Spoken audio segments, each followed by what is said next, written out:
বন্ধুরা আসসালামু আলাইকুম ওয়া রাহমাতুল্লাহ। বন্ধুরা আমি একটি দৃশ্য দেখাতেছি, আপনারা দেখেন বাংলাদেশে কী শোক শোক শুরু হয়েছে মানুষের। এই দেখেন সকাল 8টা বাজে একদম একটি বাজারের মধ্যে, কুড়িগ্রাম জেলার একটি বাজারের মধ্যে একদম শববদ্ধ। এই যে এটা হলো হোস্টেল, চায়ের দোকান, ওই পাশে একটা দেখেন চায়ের দোকান, ওই দেখেন ও মার্কেট এ মার্কেট, দোনো মার্কেট বদ্ধ। ওই যে দেখা যায় খড়ি, দেখা যায় খড়ি, এই দুই একটি গেলে মুরব্বী। এই যে একটা মুরব্বী বসে আছে, দেখি জিজ্ঞেস করবো আসলে কী সমস্যা, কী দোকান খামার কেন বদ্ধ। মুরব্বী আসসালামু আলাইকুম। এই যে ব্যাপারে এই যে 8টা বাজে, এই যে হলে কি আগের দিনের হারিয়ে গেছে, এখন শোক পালন করবেন এই যে কাইয়ে দোকান খোলে না। সম্পূর্ণ দোকান তো এই মুসলমানের এই জায়গায় না। হ্যাঁ বুঝছি, আমি বুঝছি। বন্ধুরা দেখলেন তো, তাহলে বলেন ধর্মের কোনো ধার ধারে না বন্ধুগান। তাহলে দেখেন শোক বাঙালির শোক শুরু হয়েছে বন্ধুগান আমার।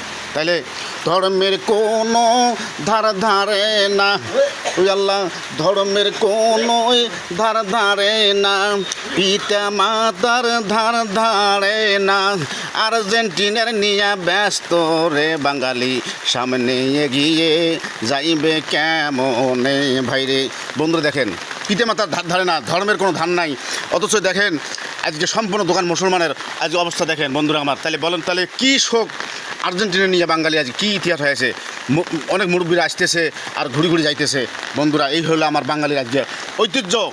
নিজের ধর্ম মানতে পারি না, অন্যের ধর্ম কর্ম খেলা নিয়ে ব্যস্ত বন্ধুরা আমার। এই হলো আজকে আমার বাঙালির ইতিহাস, এই হলো আজকে আমার বাঙালির ইতিহাস। পাশে থাকি।